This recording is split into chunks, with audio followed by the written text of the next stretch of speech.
Today is Monday, August 14, 2017. You were watching MMA Junkie Radio, and this is the pre-show.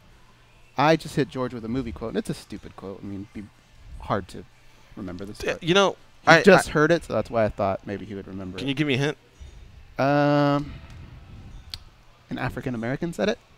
An African-American said it. George asked me, do you want to start the pre-show? And I said, want. Oh, boy. I mean, I know. When anything. You tell me, I will go, oh, yeah. So it's not like I'm going to tell you, oh, my God, that's the worst clue ever. But I have a feeling that it'll hit me. More hints or just tell me? All right, just tell you at this point. Go ahead. It was, you were watching Deep Impact the other day. Deep Impact. So do you remember Taylor Leone tells the president, who's Morgan Freeman, she goes, I want an explicit. Before she could even finish saying, he just went, want? Oh, I wouldn't have gotten like, that. I'm the president. With you know, nobody tells me what they want. Right, I tell you what you're going to get. That was a great movie.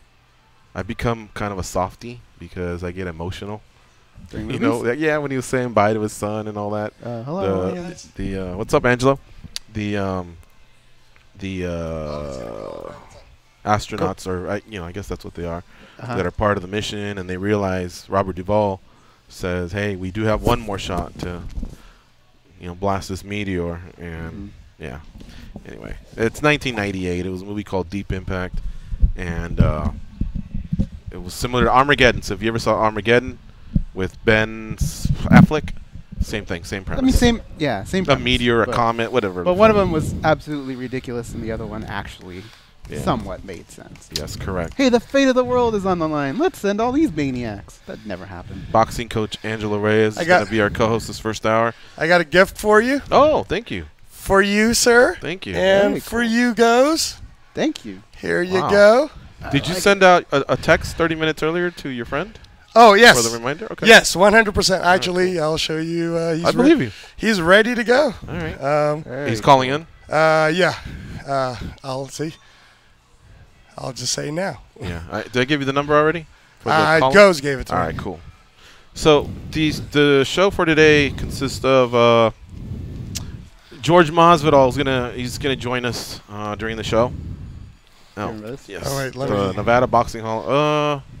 No, I don't. You know what I'm thinking of? Wayne's World, when they keep showing the lanyards everywhere they go. But what is this? Remember the Rainmaker when he would pick up that picture of his son and he walked through the courtroom, just kind of. Yeah, well, that's the tough one. That's 20 years for something so subtle. And a Julaton, Angelo Reyes, TJ Dillashaw, maybe King Mo, who knows? Goes is putting his money on a yes. Jhenny Andrade is going to visit the studio. So it's going to be a fun show, I believe. That's the number, right? Correct. Yeah, that is the number. Yeah. It's also a Stun Gun Monday if we have 45 time. seconds, guys. How does Mike Russo feel about OT, by the way? Have you asked him? Mike Russo. Yo. How do you feel about OT overtime? I don't think you've ever done that with us before, right? No, I've never done. So what we do is we just end the show at the correct time, but then we restart it and do like 5-10 minutes overtime. We'll ask him during the commercial. We're going to start right now, folks. MMA Junkie Radio.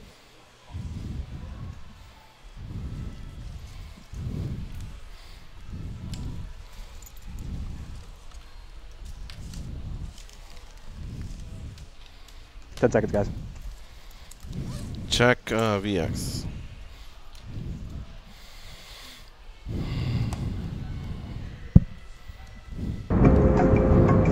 This is your captain speaking. We are making our descent into Las Vegas McCarran Airport. On behalf of our crew, we'd like to thank you for flying MMA Junkie Airlines. Now please fasten your seatbelts and put your tray tables in your upright position because the descent is going to be a little bit bumpy. Alright, Junkie Nation, it's time to roll, baby, on MMA Junkie Radio with Gorgeous George and Go. This is what we doing while we do it, baby. All night long, we rollin'! Yeah! The MMA Junkie Radio revolution is upon us. Can you dig it? There's no escape. No escape. Through the vast frontier of cyberspace and through a sea of stars in outer space. One small step for man, one giant leap for mankind. We've solidified our combat communication stranglehold. We are controlling transmission. With the use of MMA Junkie Radio and SiriusXM satellite radio technology, MMAjunkie Radio. Commence transmission.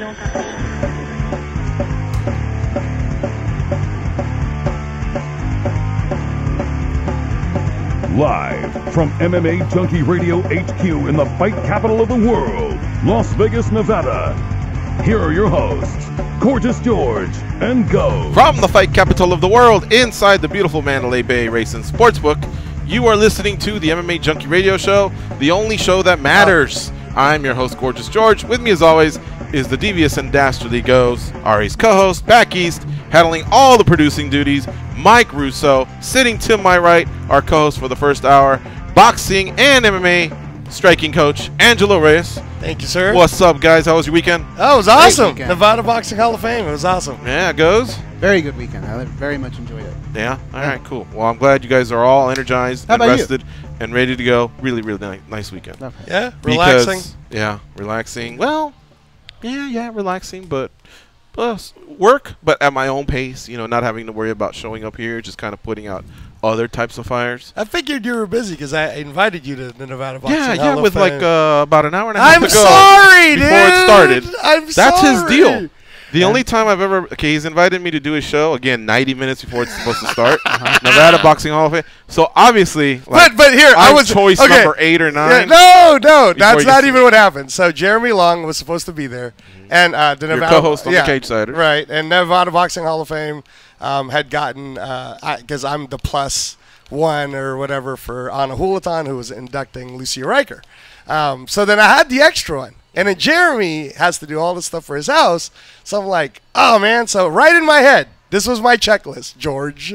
This was my checklist of people who actually love boxing that would appreciate seeing these folks. Yeah. So my first one was Matt De La Rosa, and I was like, and Matt, friend of ours. Yeah, Matt had to work. So then I said, okay, Saturday? sure. Yeah. He was, so I was number 2. Yeah, I can live with that. Yeah, I was like, okay, but George still, the would timing of it all, yeah. Right. That one was a tough one. And we had Al Bernstein on here last week. Yeah. We also had Kevin Aioli. So we talked about it. We talked about the forthcoming event. I knew what the schedule of events was. I know Anna had a signing, for example. I know there was a pool party being hosted by the lady, Amber Dixon. Amber Dixon. Right. So I knew the stuff that was happening. I knew and it was good. Some of the fighters that were getting inducted. So good food, great atmosphere, and it was cool. Like Sugar Ray Leonard is the one that did the presentation induction for Tommy Hearns. Yeah. So that was cool. Barrera, Spinks got in. Right? Yes, Spinks got in. Barrera presented Morales. Yes, that was really cool, right? That makes sense, and then Anna did Lucia for the obvious connections there with Freddie Roach and everything. So it was just a cool night overall. It was just a really, really, really cool night. I wish thank you for you would have been there. Thank you for first of all that gesture, and then for bringing this to us. Yeah, I'll definitely be checking this out. Overall, did you have a great night there? Yeah, no, it was amazing. It's funny because our guest tried to call. He said there was no response. Is that the correct number? Mike, somebody's calling the VIP line right now. I'll get right on it. All right, I'll text it to you just in case. Because this is it, right? Yeah, but I haven't seen anything light up. I saw something down there at the bottom. That was George earlier, because I've been watching it too. See, look. I believe you. Yeah. So, I'll restart the VX. What was I going to say? But yeah, no, I was just, we were talking about the Nevada Boxing Hall of Fame being like a super fun event. But it was cool, man. It was like, you would have actually really liked it because they showed like old clips of what they were doing. And it really is a boxing it's a boxing Hall of Fame event. And it makes sense, right, guys? We're in the fight capital of the world. Caesar's Palace has so many of the historical fights. Who's singing? Does that come with it? Or no. This one, let's see. That's in there. That's in there. Yeah. Salvador Sanchez. They, obviously Ken Norton, Salvador Sanchez. God rest their soul. But they were inducted in there too. So it was just cool. Just a really super cool event. It could be that our dad's favorite boxer in the world is of all time is Salvador Sanchez, right? Yeah, he's definitely on my top 10 of he was amazing. I mean, he was really like sad, tragic ending, but yeah, just amazing as a boxer. We Goes is gonna have to sort this out, unfortunately. Oh, the phone? No, okay. We have an age restriction of 21 years. Oh. Yeah. So just outside there. He could be right here. Yeah. Okay. Yeah. Guys, so he can't even sit in as a guest, huh? Wow. Even if Bieber was here and he was 20, and when we was begging to be on, we couldn't do it. So even a baby. Yeah, because my son, a newborn. You know, my son's got a lot to say about Conor McGregor. Actually. A newborn couldn't even be in here. Okay. It's just the strict. This is the strict rules. Strict rule that we have. Right. And even a My Buddy doll couldn't be here. Wow. Yeah. Wow. I made that up though. Oh man. I just sent you the number again. Okay. See if it matches, but I haven't seen anything, and I restarted. Yeah. RBX. We don't have our guest yet, right, Mike? Yeah. Not yet, no. Okay. Here, I'm texting him again because he texted and he said, "Hey, I tried, nobody's answering." So hold on. That's weird. Because we could call him. Do you? Yeah, we could do that too. Okay.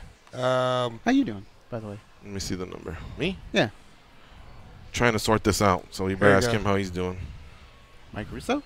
How you doing? Come on, Mike Russo. Where's Danny? I'm used to Danny. No, I'm just messing with you, Mike. I'm messing with you, man. Danny's taking some time off, much needed. So I'm do you have any musical things, Mike? Do you have a band or anything that we could listen to? I do not have a band. Okay. Check the I'm not that VX, talented. Mike, please. We just sent you his number. Okay, I got it. I'll call him right now. All right, cool. Okay, cool. All right. All right, so stun gun, you got one? Yeah, good-looking people. Okay. I was talking about this with Mike Russo. Why did we do this weekend now? What? What did we do this weekend now? I was talking to Mike Russo, the producer, this morning, and I'm sick of good-looking people just getting whatever they want, not having. Think about it. They wake up every day knowing there is no way they're going to be homeless. Just that stress alone, not having that. For being good-looking? Dick. Yeah. Wow. Something to ask Jhenny Andrade when she comes in, right? She'll be here today. Yeah. I'm pretty sure she'll never be homeless. Yeah, take this, right? Okay. Is it that important? Okay. My stun gun would be to Angelo. Anytime he invites me on his show or to the Nevada Boxing Hall of Fame, it's with 90 minutes to go before start time. So he just carefully and tactfully explained that I was his number 2 option, but still, it's the time, I guess, the turnaround time. Right. One of these times, I'm actually going to have like an extra seat or an extra ticket. Like, you know how yesterday you'd be here? Yeah. You had a whole day to, prepare for it, or shower in the morning, iron a shirt or whatever. Unfortunately, I didn't shower. No, I'm just kidding. I did. It's not Tuesday yet, right? Yeah, that's right. That's a cool shirt. Oh, thanks. Yeah. So the Nevada is that the Roots of Fight or something? Or? No. Nevada Boxing Hall of Fame. When you get inducted, they make your shirt, and then so people were wearing like this. Michael Spinks was inducted, which was pretty cool actually. I got to talk to him. So you're a boxing guy, so you would know this, but before Roy Jones Jr. It's Michael Spinks, man. Right. 31-0 until his only loss was Mike Tyson. Right. And that's and he got whitewashed. Well, it was like the first round, right? First round. It's unfortunate because I would have liked him to survive 2 rounds and then just let a couple rounds play out. Yeah, but let me ask you this question, because at the time, and again, you have to historically both Spink brothers were gold medalists, if I'm not mistaken. Yeah, that's right. And Leon was actually inducted also, and of course, he beat Muhammad Ali, and it was only, I think, his 8th fight. Yeah. But with Michael Spinks, it would be no answer. Oh, still, huh? Wow, We're weird. trying, yeah, no, because he wouldn't be texting me the whole thing that he texted me. Hey, man, I just tried to call. You want me to try to call him? No, we have to connect here. Oh, okay. All right. Okay. So we're just waiting then, right? Yeah. Okay. So no, what I was saying with the Michael Spinks one, he really was a 175-pound dominant lineal champion that moved up to heavyweight. He beat Larry Holmes twice. So really, man, at the time that he fought Tyson does get a ton of credit, and he should, because I believe during that time, Michael Spinks was the #1 pound-for-pound best fighter in the world. Right. He was spreading his talents across many weight classes. Right. I guess my point was more people remember him because of the Tyson loss versus some of the accomplishments he had in boxing. Right. Like if you bring up his name, like, oh, I remember the Tyson fight. Right. And it's like, well, there was quite a few fights and accolades, not only on the pro level but the amateur level, because I remember both Spink brothers medaling for the United States. But you know how it is, I guess. I guess just well, I mean, I think there's sometimes you only see the one fight and you're left with the one impression. Right, right. Well, there's, as you know, there's the mainstream fans and then there's the hardcore. It's the same in MMA, right? Like mainstream fans, who's really going to know, let's say, a Jacare versus hardcore fans are going to be like, I totally know who Jacare is.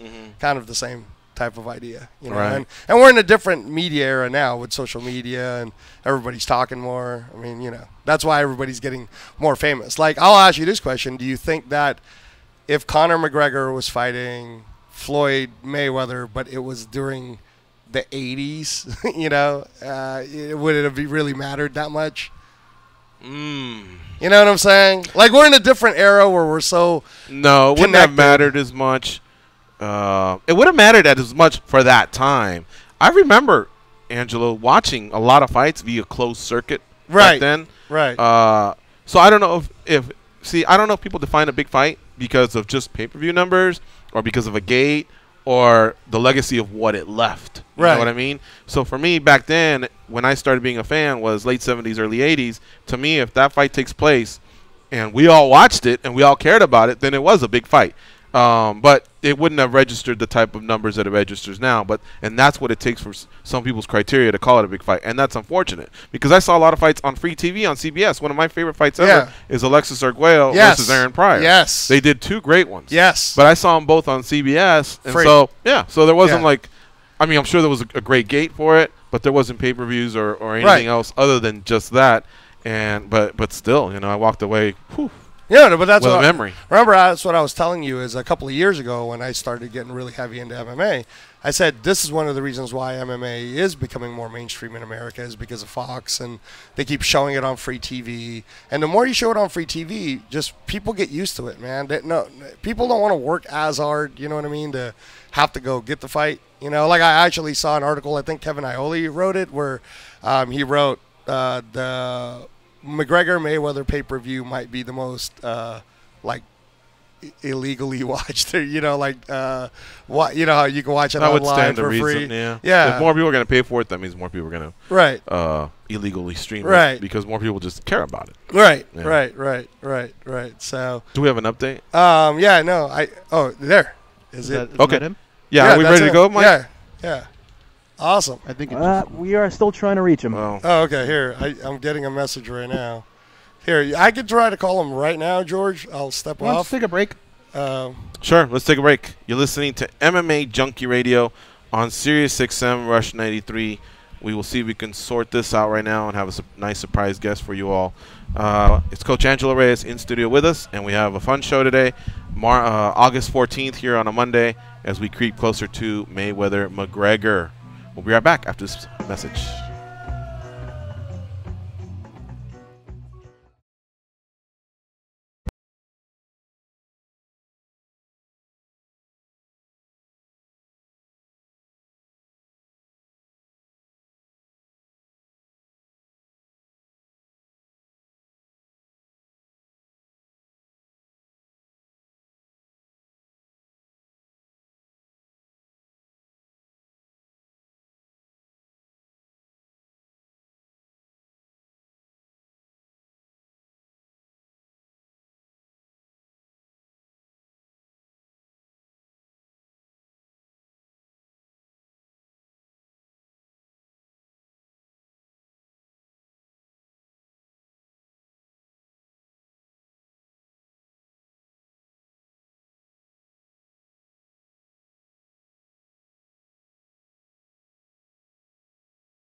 the set of The Fast and the Furious for being too loud and too good-looking. Once again, here's gorgeous George and Go. Whether your passion is Major League Baseball or even the upcoming NFL and college football seasons, the place to hear about it all is the Vegas Stats and Information Network. Go behind the counters of the Las Vegas Sportsbook and find out how the odds are made and where the smart money is going. The Vegas Stats and Information Network at 2 Eastern on SiriusXM, channel 204. Again, we're joined by Angelo Reyes here in studio, boxing and MMA boxing coach. And now on the hotline, we're joined by a special guest. He will be calling the fights on August 26th for Showtime Sports. It's former two-time boxing champion, two-division boxing champion, Paulie Malignaggi. What's up, Paulie? How you doing? I'm good, guys. How you guys doing? Great, man. Thank you for doing the MMA Junkie radio show you're on with George and Goes, and we also have Angelo Reyes here with us. So it's a pleasure to have you on, sir.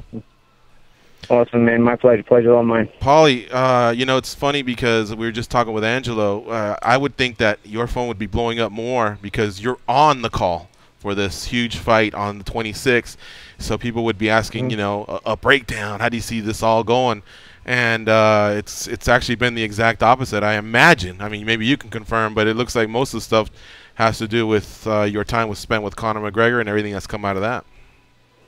Yeah, I got to tell you, you know, with this guy posting this stuff on social media, and then the videos obviously just came out. There's been a constant badgering from the media wanting to talk to me, and you know, still trying to get my opinions and so on and so forth. But it's really just been more about me and Conor than Floyd and Conor. It's I don't know if Conor did this by design or whatnot. I mean, he had to know that by him putting me in the middle of the spotlight like this was going to happen. I mean, you know, I'm not like one of the other sparring partners that he had, you know, where, you know, not too many people know them or don't know them at all, you know.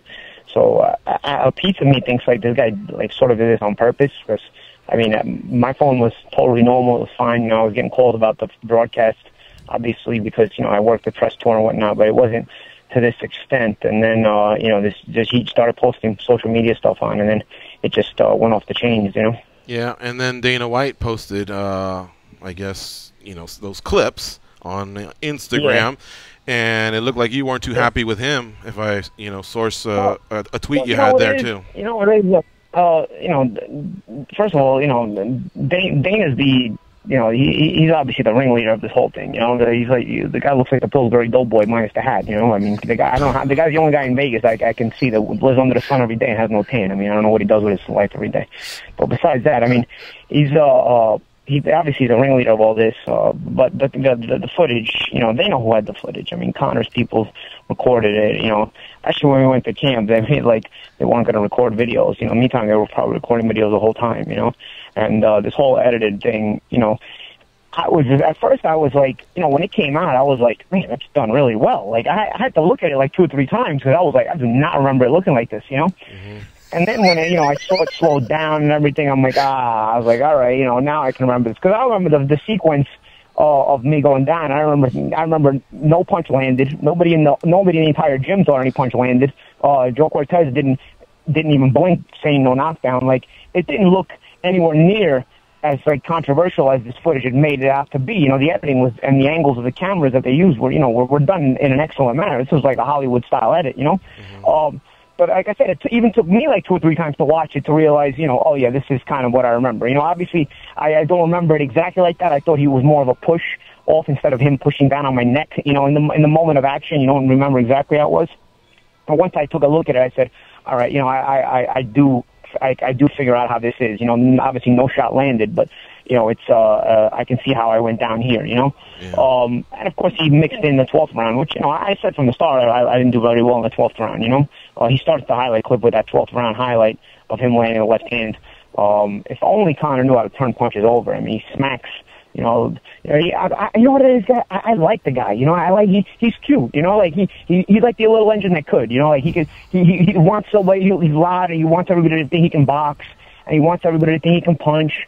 And then he gets like these little cheerleaders that tell him he can punch, you know, even though he can't. And he gets all happy, and he starts talking about he's giving people concussions and all that. Like I think it's adorable, guys, really, you know. But it's like, you know, at the end of the day, you couldn't find 20 seconds of concurrent action out of 36 minutes to just put up. You know, you got 20 seconds there of an edit. You couldn't find 20 concurrent seconds of action where you could just show an advantage being played out in 20 seconds. And round 12, honestly, like I said, I mean, I said this from the start, you know, I said this even before any video came out or anything. I said, no, 11 and 12 weren't really such great rounds for me. And it wasn't because he was any good. It was mainly because I was fatigued. You know, I came off a plane 24 hours before. I'm not in 12-round shape to begin with.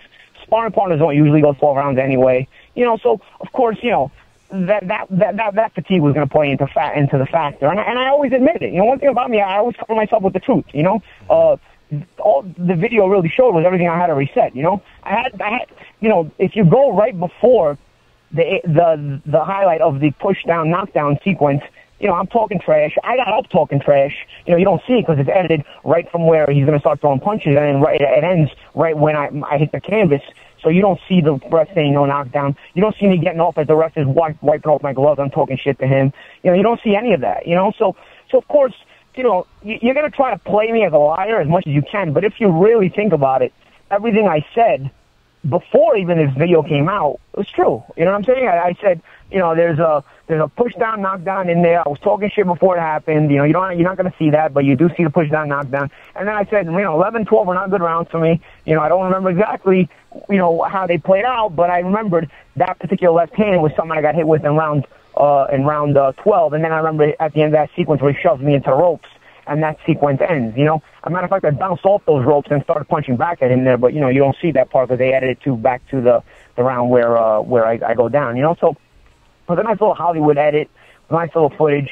You know, 2 different edits, 2 different videos put together. Some people say, oh, no, we knew they weren't the same video. I don't know if you really knew they weren't the same video, because if you knew they weren't the same video, how in the world do I wind up on the canvas with no punches landed, you know? I mean, it's very tough to put somebody on the canvas with no punches landed.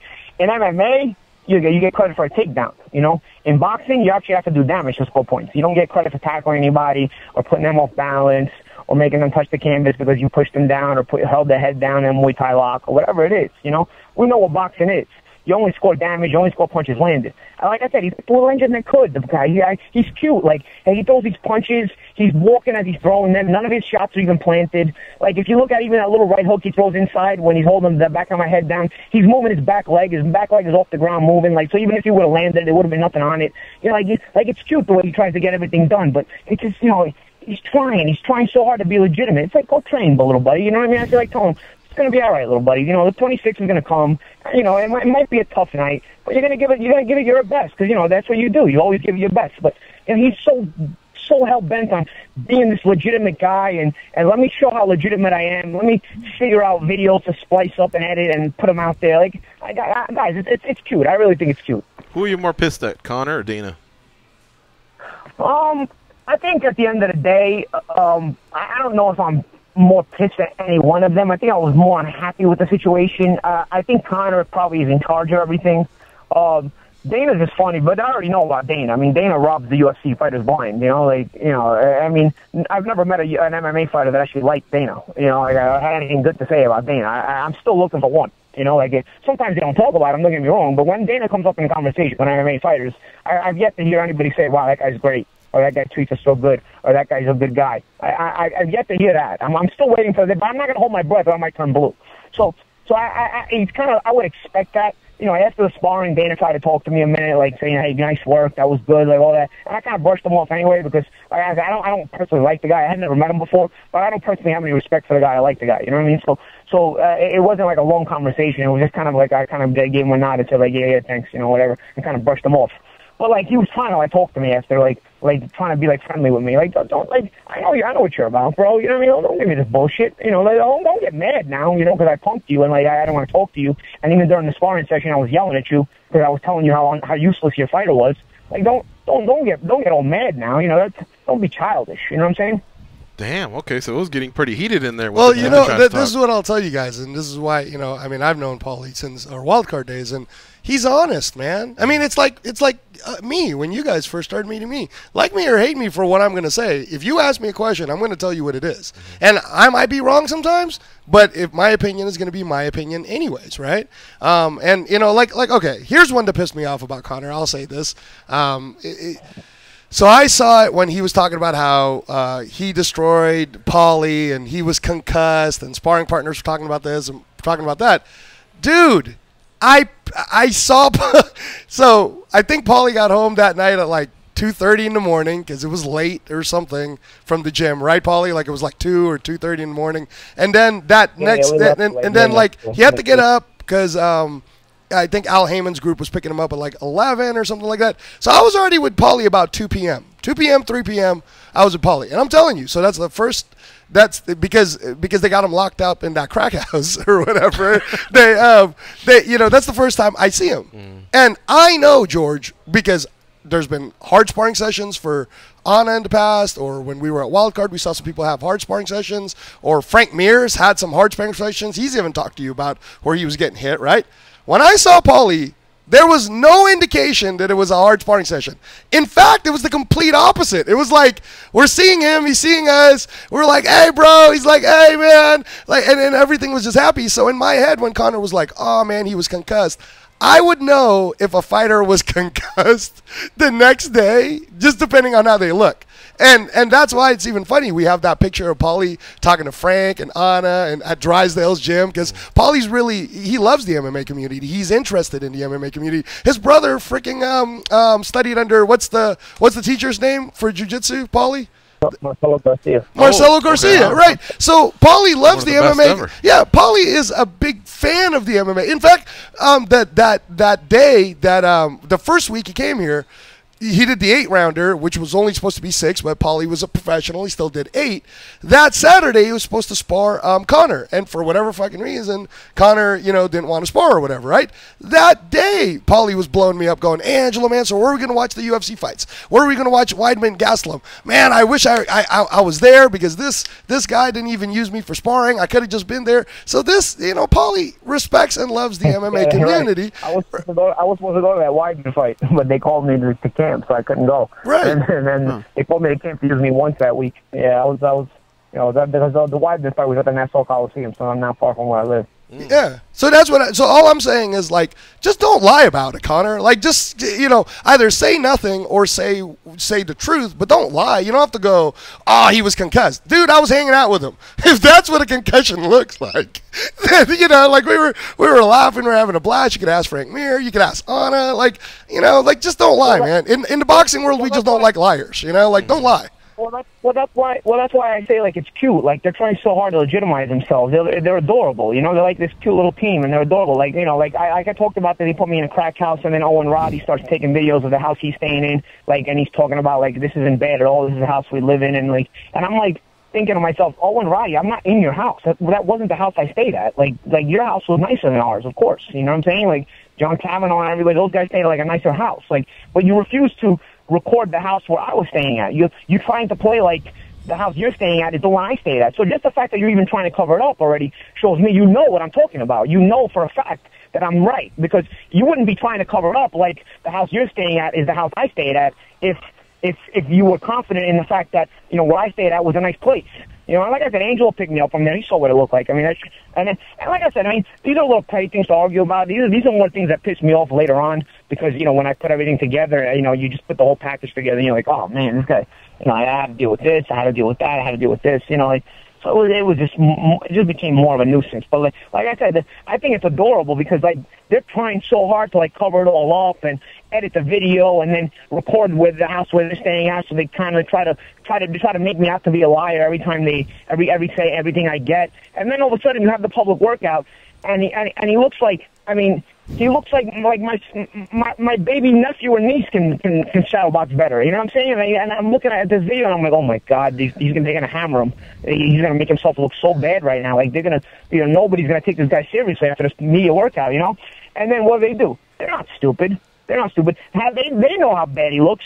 So what do they say? They say, man, how are we gonna get the public's viewpoint away from this garbage? Otherwise, they're gonna abuse this guy until the fight. How do we get the attention away from this public workout right now? How do we get all this attention away from this media workout? Boom, let's put this edited video out that we put out, and everybody will talk about this. So, a job well done. Everybody falls for it. Everybody keeps getting deceived.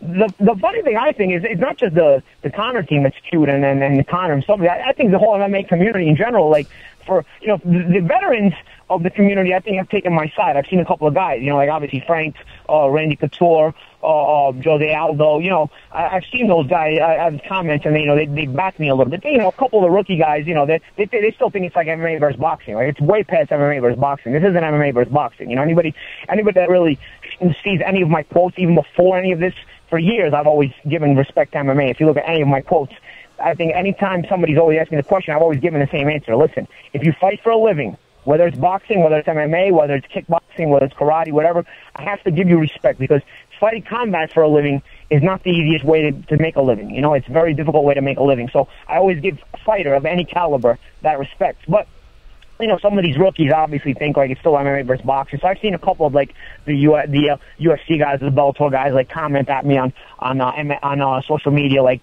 you know, in like a negative manner or whatnot, even one or two commentators, you know, and that's adorable. That's cute. The fans themselves, like, they'll look at the slow-mo video, and I'll get, like, things on my PL where they're still trying to figure out, like, if they're knocked down, you know, they'll make something up. Like, it's adorable that you think this guy hits that hard where his feet aren't even planted. Like I said, if you really analyze that video, that me going down video, right before I go down, he's holding me by the back of my neck with his left hand, and he throws a short right hook. It's not a right uppercut. I don't know why everybody keeps calling it an uppercut, because an uppercut goes up and down. He throws a little short right hook. And as he throws a short right hook from the southpaw stance, as his left hand is holding me down, his back foot, which is his left foot, is moving. So you have no base for the right hook, even if it were to land. Even if it were to land, you have no base for it.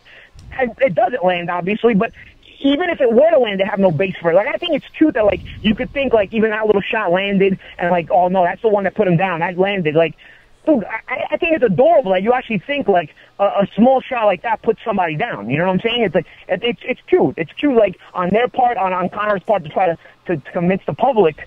But I think it's even cuter that the public buys into it, you know, because this is just like, now you're almost giving me the whole CNN thing where, like, they'll just put out news and people just want to hear this news, so they'll believe it, they'll fall into it and believe it. You know what I'm saying? Even if it's not true, it's what they want to wish is true. So, I don't know, the way I took it, I thought, you know, don't get me wrong, at first it aggravated me, because, you know, a lot of people fell for it, you know, and a lot of people that I thought, like, you know, would have a better viewpoint of it fell for it. And like I said, I mean, it's edited so well that even when I first saw it, I was like, wait a minute. I had to watch it like 2 or 3 times. I'm like, wait a minute. I was like, I do not remember it happening like this.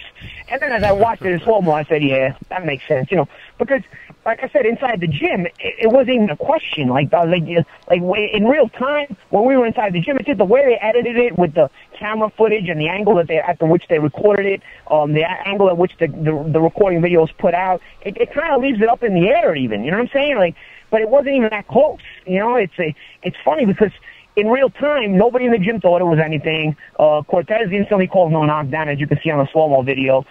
He wipes my gloves off, and as he's wiping my gloves off, I'm talking shit to Conor, you know? So it's like, I don't know, I don't know, it was done very well. It was a nice Hollywood edit, but at the end of the day, the fact that it made such a splash is what I think is cute and adorable, because, you know, Conor's trying so hard. He's just trying so hard. Like, no, guys, listen to me. I can do this. I'm going to knock Floyd Mayweather out in 2 rounds, and I'm going to go there, and well, this isn't a Disney movie, my friend. This is not a Disney movie. This is real life. You know, and you can keep lying all you want. You know, if he was Pinocchio, he'd be able to hit Conor from the other side of the ring from his corner with his nose. You know what I'm saying? That's how much he's been lying to the public and how much he's been deceiving the public. But August 26th, you know, this isn't a Disney movie. Now across the ring, you got Floyd Mayweather, and he knows what he's doing. And he's boxing, you know, he's boxing guys like Zab Judah. Errol Spence, I heard, was in camp. You know, he's boxing guys like that. You know, like, you're boxing, you managed to find a way to get rid of me. Andre Burr didn't want to come in. You try to contact Steve Forbes. He didn't want to come in. You know what I'm saying? Because now you alienated yourself from the boxing community, because they know what you do. You know what I mean? They know you. You try to make little highlight reels out of your sparring sessions, whether you look good or not. So what you got left with? I mean, he's got some little bum amateur who he's sparring, like some kid who kisses his ass every second he gets. I don't know, he's like some 20-year-old kid. And then this guy Artem, who's basically like his professional ass kisser, you know what I mean? It was basically like a punching bag. Like, this guy would come in like on the end of sparrings, and I was like, I remember looking at one sparring session and thinking to myself, why doesn't this guy just hit the punching bag? I mean, at least the punching bag gives more resistance when you hit it. This guy is useless in here. What is the point of doing rounds with this guy? You know, like, first of all, you're getting ready for Floyd Mayweather. You want to spar an MMA guy in boxing? I don't know. And an amateur?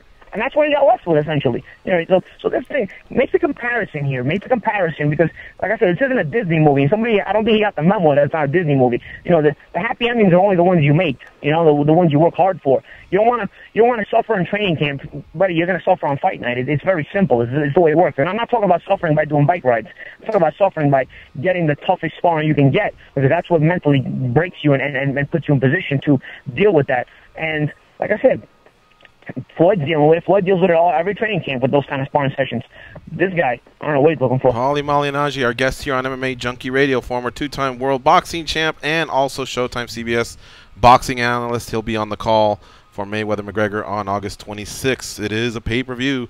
Goes, what do you have for Paulie Malignaggi? Now, Paulie, I want to get your opinion on this. When we talk about editing footage, putting out footage, the crack house, when you add it all together, is it a black mark in your eye towards the MMA community or individuals like Conor McGregor or Dana White? What really angers you? I'm actually friendly with a lot of MMA guys. You know, I've hung out with a lot of them, even party in nightclubs. You know, guys like Luke Rockhold, Chris Weidman, Anthony Showtime Pettis, you know, George St. Pierre. You know, I'm friendly, I'm very friendly with these guys. You know, and so at Frank Mir, you know, so I you know, it's not anything. I would never brand the MMA community this way. You know, obviously you got a bunch of weird fans. It's my first time having such a magnitude of contact with these kind of fans. So, but you know, fans are always going to be fickle and they're always going to be weird in that way. You know, even in boxing they get like that. You know, so it's not anything that I'm not used to, but I think I would never brand the MMA community in that way because, like I said, I always have respect for guys who fight for a living. You know, I was one of the guys a couple of weeks ago on Twitter when there was like this little campaign about putting the Ali Act in mixed martial arts. I was one of the guys standing up for it and tweeting about it, you know, and trying to be a part of it, you know, because I think the fighters in MMA should be treated just as fairly as they are in boxing. Because the Ali Act, let's face it, it protects fighters, but it's not foul-proof. You know, even in boxing, you know, you have to like have your eyes open because, you know, the promoters will still screw you in a lot of ways. A lot of promoters will. But at least with the Ali Act, you have a basis and a foundation that if you think you have enough proof, you can take a promoter to court and then say, no, you didn't do this right. In mixed martial arts, because there's no federal regulated law, even if you're not feel like you're not being treated right, you know, you can't go to court because there's no law that prohibits this kind of behavior. You know what I'm saying? So I was trying, even a couple weeks ago, I was one of the people that was trying to, you know, basically promote the fact that the Ali Act should be in mixed martial arts. And I saw a couple of the MMA fighters, you know, like Kung Lee and a couple of the other guys on Twitter, and you know, they had joined up and like try to basically make this push. And you know, I was glad to be a part of that push, and you know they're going to go to D.C. to talk to these senators and whatnot. And you know if I'm free, I remember one of them asked me, you know, come down. If I'm free during that week, if I'm available, you know, I would love to be a part of that too. You know, but my point is, you know, it's not the community. It's an individual thing. I mean, obviously he's going the other way. He doesn't want the Ali Act in mixed martial arts at all. But also like a guy like Conor, like you know, the guy. Everybody who comes across this guy that's not kissing his ass or doesn't work for him, they don't like him. Nobody has a good thing to say about this guy unless they're his fans or unless they're making money off him. Think about it, literally. None of his ex-opponents like him. Like, veterans of the sport have taken my back, not him. Like, you know, like, it's crazy, like, when you think about it, like, nobody actually likes this guy that actually has real contact with him. Like, if you're not kissing his ass, he has no use for you. You know what I'm saying? Mm-hmm. So, it's like, he should be the first one to be pushing for stuff like the MMA community and helping out the MMA community and you know, pushing for the Ali Act and just so on and so forth. But, of course, it might jeopardize his good standing with Dana White. It might jeopardize, you know, his standing in general. As if he hasn't made enough money in the sport. Like, he's trying to, you know, just look out for himself and not look out for the other fighters in the sport. Me, I've always been a guy that always cared about the young fighters behind me coming up and them being treated right and, you know, hopefully they can achieve the dreams that they have in their mind and whatnot. You know, a guy in Conor's position is supposed to be the same way in mixed martial arts. But ain't he? I mean, it speaks for itself, the behavior, right? Yeah, no, I hear you, man. But so let me ask you this. You're going to be calling the fight, so we know you're going to see him again. Have you put any thought into what you would tell him if he walks right in front of you? I don't know if I'm going to see him again until after the fight, you know, maybe the post-fight press conference. I don't think I'm going to see him again. I don't think they're going to allow me to come into contact with his team, you know, like that. You know, I mean, don't get me wrong, I'm not 100% sure about that, you know, but it's been talked about already. I mean, listen, I'm going to be in the MGM Grand. I'm going to be staying there. it could happen. Hey, listen, up until the fight, he's got a fight to worry about, and I'm going to let him worry about the fight. It's not going to be like that. But, of course, if we come across each other after the fight, yeah, then maybe some things will be said. I don't know. You know what I mean? But I think on fight week, he's got a fight to worry about. I think, the last thing he's going to need is to worry about me when he's got Floyd Mayweather waiting for him on the 26th. Paulie, he did say that he's coming back to MMA, but he also said he's not done with boxing. Should Paulie Malignaggi and Conor McGregor get at it after this fight gets sorted out? You don't want to put the cart before the horse. He says he's not done with boxing, but you got to understand how. First you got to see how August 26th plays out, because he's talking way out of turn. He's got to first see how he looks, how if he has any kind of success, if he gets blown out of the water, if he gets embarrassed. Look, you're dealing with a guy here, and obviously in the video now I can talk about this particular tactic. In the video you see it. I was going to save this for the broadcast, but you see how he's constantly holding down, pushing behind the neck and whatnot. He has a lot of trouble fighting inside because his instinct is always to grab you when he's on the inside. Mm-hmm. So a lot of mixed martial arts fans might think like he's actually getting something done if he does that in the fight. In boxing you're scoring damage, you're scoring shots landed. A lot of the holding and whatnot, all that's going to do is cause the referee to break you and fight again. And so I don't know what kind of skill set he's going to bring to the table as far as, how it's going to make him look, because a lot of it, as you can see on those highlights, is about pushing down and grabbing and pushing down and whatnot, and I don't know how much of that you're really going to get away with. Like I said, this isn't MMA. You don't get any points for a takedown or a trip down or whatever. You know what I'm saying? Like, you actually have to make the punch cause the other person to go down, And that's why I think it's adorable. He thinks he can punch because his feet are never planted. He's smacking with all the shots. I mean, a smack makes a lot of noise because it's a smack. So when he smacks in the glove, it makes a nice amount of noise, but there's actually nothing there. I mean, listen, it was round 12. That beginning of that highlight is round 12. I'm exhausted. I'm very tired. It's round 12.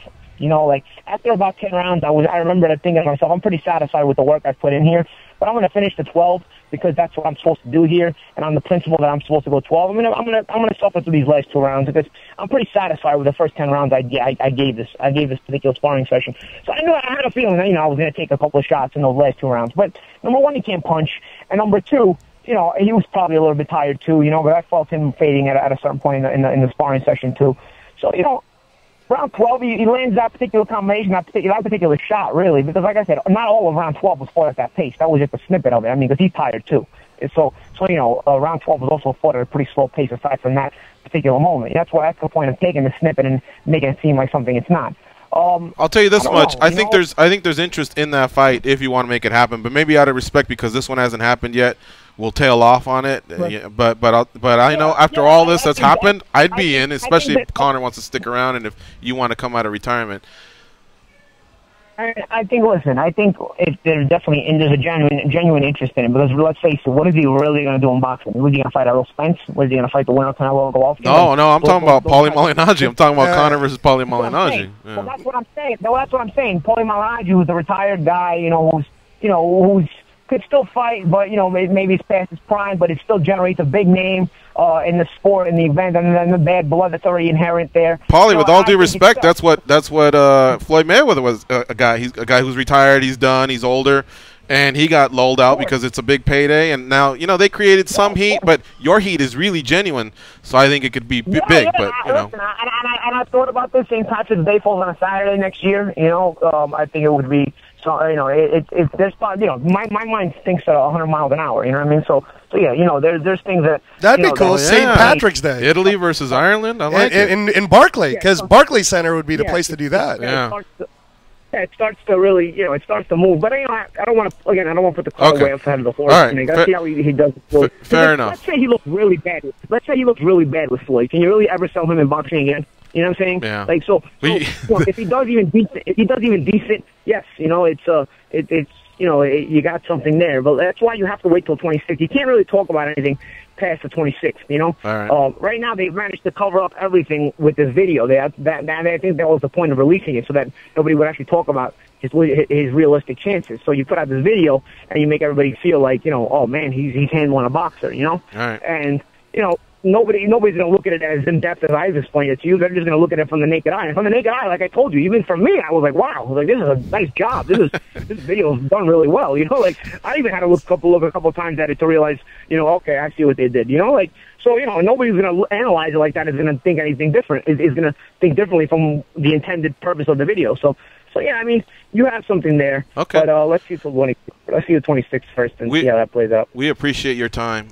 We got to get to a break here, but it was really, really a fun chat we had with you here, and we look forward to your call, the action, along with Mauro Ranallo and Al Bernstein, the Mayweather-McGregor pay-per-view on August 26th. Thanks again for the time, Paulie. We appreciate it. And thank you, Angelo, for being part of this. Hey, no problem. And that picture with Frank Mir, that was the day after that 12 rounds. You know, I have that with Angelo and Anna Hulaton and everybody. That's actually on my Instagram if you want to see it.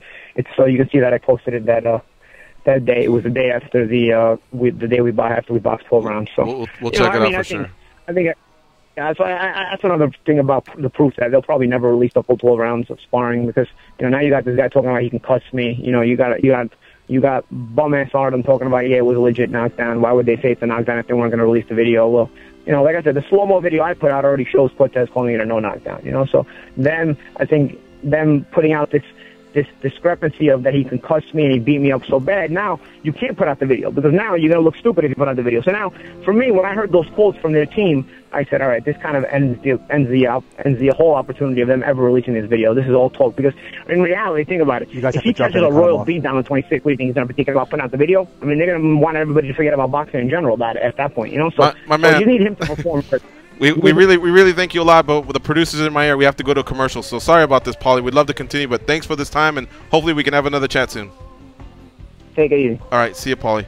Thank you again, and thank you again, Angelo. All right, folks, we got to get to a break here. You're listening to MMA Junkie Radio on Sirius XM Rush 93.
All right, folks, a fun first hour there with surprise guest Paulie Malignaggi, former two-time world boxing champion. Blah, blah. Here are those two dummies, George and Goes.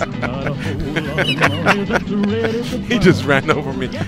Former junior welterweight and welterweight champion. He held IBF and WBA titles, so he definitely is a legit guy that was part of Conor's camp. And if you've been under a rock, man, you missed it. A lot of stuff going on between those two. Angelo Reyes here in studio with us. We'll also have Julaton and Jhenny Andrade in studio with us. Next, we're going to talk to TJ Dillashaw, former UFC bantamweight champion. So stay close. We're going to do a break, a sports break, a sports update, excuse me, and a quick break, and we'll be right back in your lives. Hey. Blackjack and poker and the roulette wheel. A fortune won and lost on a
No, he can't cross over. He's got to stand. Oh, he's got to stay back here. Okay, I'll tell him. I'll tell him.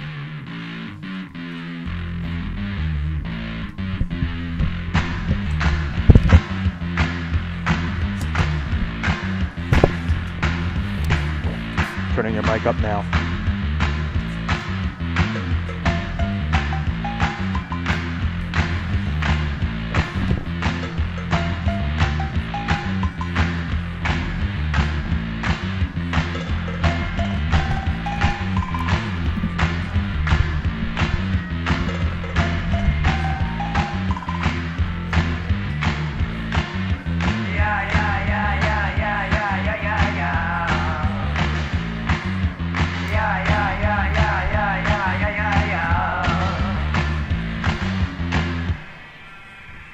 This would be my karaoke song.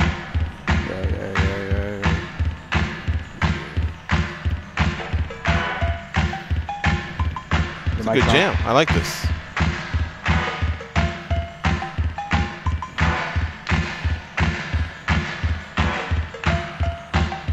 All right, let's bring it in. It's the second hour of the MMA Junkie Radio Show.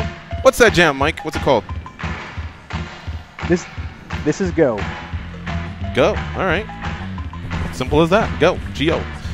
Who created that song? I'm looking it up right now. This is by Tones on Tail. Gotcha. All right. Want to welcome to the show Anna Julaton, former 3-time boxing champion. Welcome, Anna. How you doing? I'm good. Thanks for having me again. Also, current MMA fighter. Yeah. Yes, sir. Well, I mean, there's a little bit of both being done, boxing and MMA. I think actually your last competition was boxing, right? Yes. Yeah, because you haven't fought in MMA in about 2 years. About that. Yeah, we're closing in on that. End of 2015. When we had you here in studio last, you had talked about the reality show. You weren't sure if you were gonna do it or not, but then we saw pictures that you were there for the tryout. Right. Yeah. How did that go? I thought it was amazing. I'm sure you got past the striking.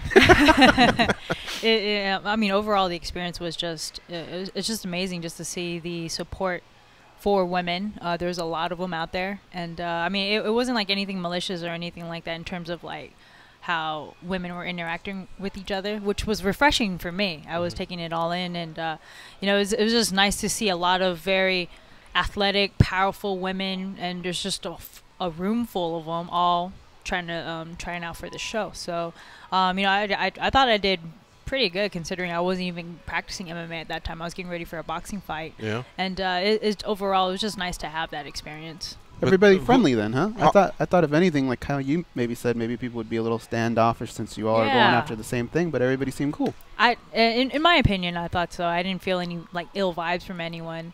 What do you think happened? I mean, you're very credentialed in combat sports.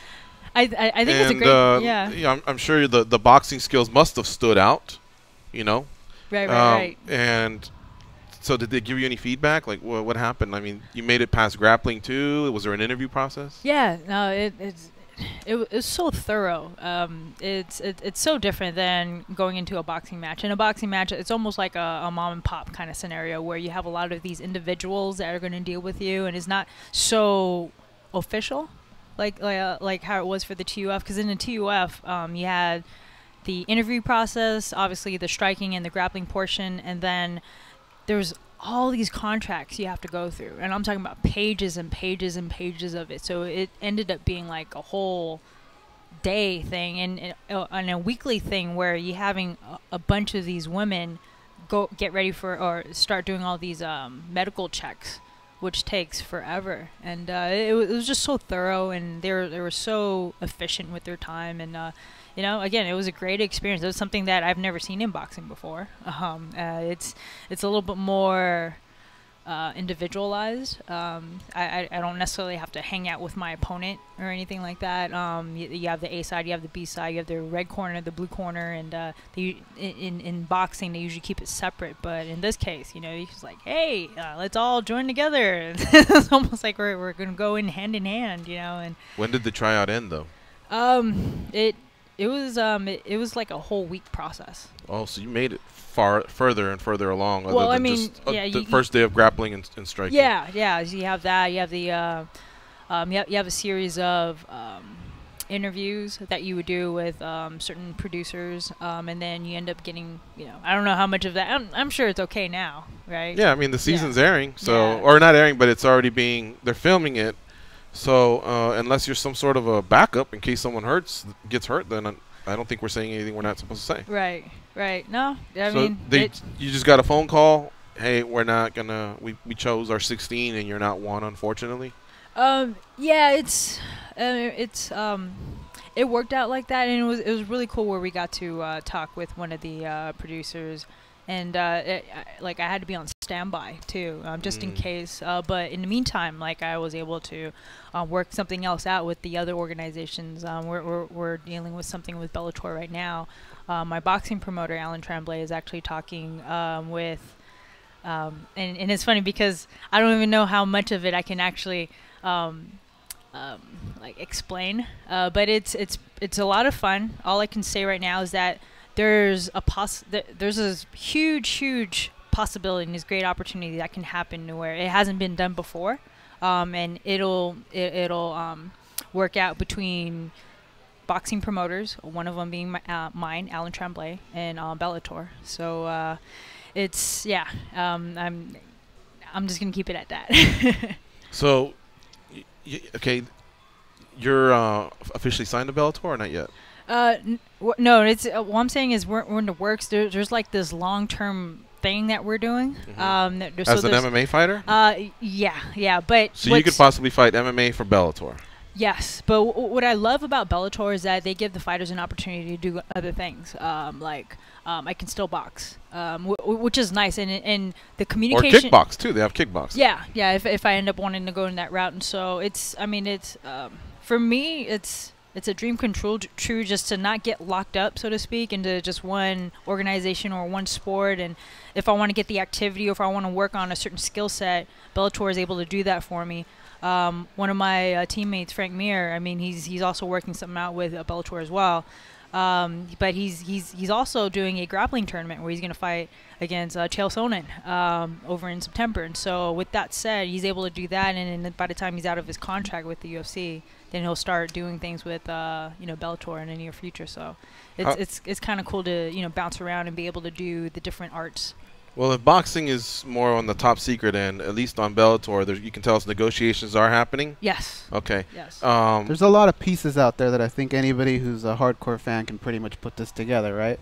Especially that other person kind of teased something as well. So I think I know where this is going. And I like it. I like it. Okay. That's the girl that boxed in New York. Or sorry, the boxer that debuted for Bellator in New York. Yeah, Heather Hardy. She put something out there that kind of matches. She debuted on the Bellator pay-per-view. She's undefeated boxer.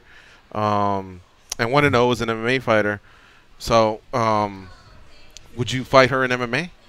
Oh, the possibilities are endless. I think that'll be a great fight. It'll be a big money fight, especially if it's done correctly in the right stage. In MMA? MMA. I think it'd be a bigger fight in boxing, wouldn't it? I think it would be both. And again, it's an extremely rare time, and it's an exciting time for a lot of females in combat sports. So I'm going to leave it at that. But yeah. But you're down to fight Heather Hardy. Oh. 100%. Which one would you rather do, boxing or MMA? I wouldn't mind doing both. I think it's fun. I think the opportunity, it hasn't been done. You have Conor McGregor fighting Floyd Mayweather in the boxing ring. I think a lot of fans would actually want to see Floyd go into the cage and fight Conor in that.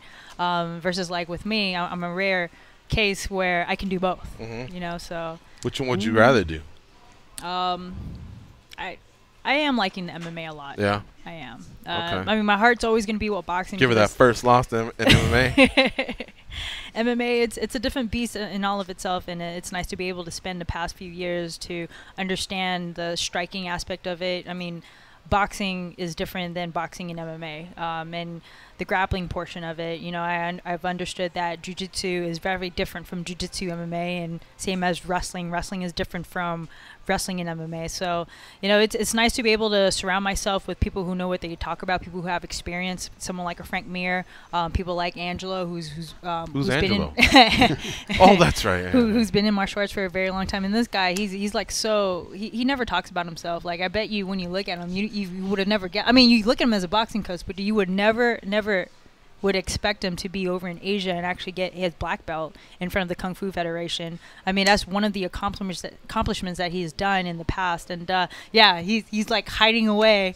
But the more and more we talk, the further and further he gets, right? Yeah, I can see the front bill and his tummy, but well, yeah, he was hiding pretty good. Like, Angelo's awesome. He's a great guy to talk to. He's very passionate about both sports. Oh, 100%. Yeah. And he's super smart. I remember when I was a purple belt in Kempo, and in that state, for people who don't have a background with it, it's more of like the beginning/intermediate level. Mm-hmm. We were getting ready for some sparring sessions, and I had already gotten a black belt in Taekwondo, right? And so I'm thinking, okay, you know, what's going to be different here? And one of the things that he said that stands out to me today, he says, you know, once you get into fighting, when you go in there, you got to have a plan, you know. And it's funny because as a fighter, you think, okay, you know, I'm going to go in there. I've been taught certain techniques. I'm just going to go and do what I'm going to do. But to have someone just say specific things like that, where it could just ring a bell, you know, all of a sudden you have like this sense of direction that you need to go to as a fighter. You know what I mean? He's able to just organize things for a fighter, especially for me, to where I can just go out there and just do my thing. So, yeah, he's brilliant in that respect. What were you saying was the other big news? Well, what I was going to say was we brought up boxing, we brought up MMA. I'd like to see 3 fights. How about kickboxing? Throw that in there too. Yeah. Why not? That's a great idea. Do all 3. Well, what was the big news you were saying? You said there's other big news going on? No, I was just saying based on what Heather has put out in her teases, you can kind of put the pieces together. Ah, okay, cool. Well, I'd love to see it. If you're hardcore and you're on your social media. Especially, you know what? They have one of those tent pole events coming up in San Jose, and you're a NorCaler. Yes. So that'd be nice for a debut there, right? Yeah. Oh my gosh. Yeah, big time. I mean, born and raised San Francisco, Daly City. I mean, I've lived all over the Bay Area. I mean, that's where my heart is, you know. And are you still a free agent though? No, I'm definitely tied in with Alan Tremblay. No, I mean, as far as MMA. As far as MMA, yeah. Again, like I'm very, very, very close. She just signing something. Really Gotcha. soon. Okay. Yes. Because I was going to say, you know, Joanna wasn't part of the house on the season. I think it was 21 when all the strawweights went in. Mm-hmm. Carla came out the champion, and then Joanna just showed up, beat Claudia, and then became a world champion. So there's also the option to just join that stable of 125-pounders once they do the season. So not being in the house isn't the end of the world. Oh yeah, no, 100%. But since again, you're technically still a free agent, but if it's Bellator you go to, they have flexibility between contracts. Absolutely. So now you can box. Yes. And if you're mentioning promoters, I guess this would be maybe an outside venture under the maybe representing. Well, no, I guess you'd both be Bellator female fighters boxing outside. But okay, one other thing here, Lucia Rijker, you presented her at the Nevada Boxing Hall of Fame this past Saturday. Tell us about that. I mean, obviously, I was all giddy. On like the day before, I ended up doing some mitts with her. They had like a little section where you have all the fighters, all the past champions. They are interacting with the crowd, with all the fans, and they have a portion in there where you, some of the fighters, like Hasim Rahman, put on the gloves and he started like holding mitts for some of the fans, and Lucia Rijker started getting into it, and she got all the female fighters in there, like Laura Serrano, Elena Reed, and myself. And when I got in there, oh my gosh, this lady can teach. I mean, it's an art to learn how to fight and nevertheless be an knockout artist. But there's a whole other thing with being able to just explain to the person how to do certain things correctly and have them remember it after that session. You know what I mean? And Lucia Rijker was able to just break it all down. In my opinion, she's like a black belt in just fighting altogether. I mean, I don't think a lot of people know this, but throughout all of her professional fights, she's 71-0. Yeah, it's insane. Mm-hmm. It's unreal. I mean, you want to talk about an undefeated record? Talk about that. And yeah, she's 49. But when I was moving around with her, it was very physical. It was very intellectual, very physical, and she was making it look all easy. You know, like she was in control of the entire thing. It's like she was being like a one-person band. And it's that muscle memory, right? You just never forget it. You ever see Floyd's dad when he gets in there and moves? Yes. Same thing. Yeah, it looks smooth. It's something that I'm always going to take with me. I will forever cherish, and you know, by the time I get up to that point in my life, I would definitely like to rub some of that off to the next generation. So yeah, so being able to talk about her at the Nevada Boxing Hall of Fame, big shout out to the Nevada Boxing Hall of Fame, Michelle Lewis Corrales, Don Kelly, Rich Murata. You know, they've all done a fantastic job, and especially giving a platform for a lot of the female boxers. So it was just an amazing event. Very cool that you guys brought us this too. Thank you. So thank you for that. Thanks for stopping by, Anna. Thank you. I hope things work out for you wherever you go, and it sounds like Bellator is where the warmest waters are right now. But wherever it is, we'll support you and let us know when your first fight is, because we definitely would like to promote that. I like that. Let's do boxing and MMA.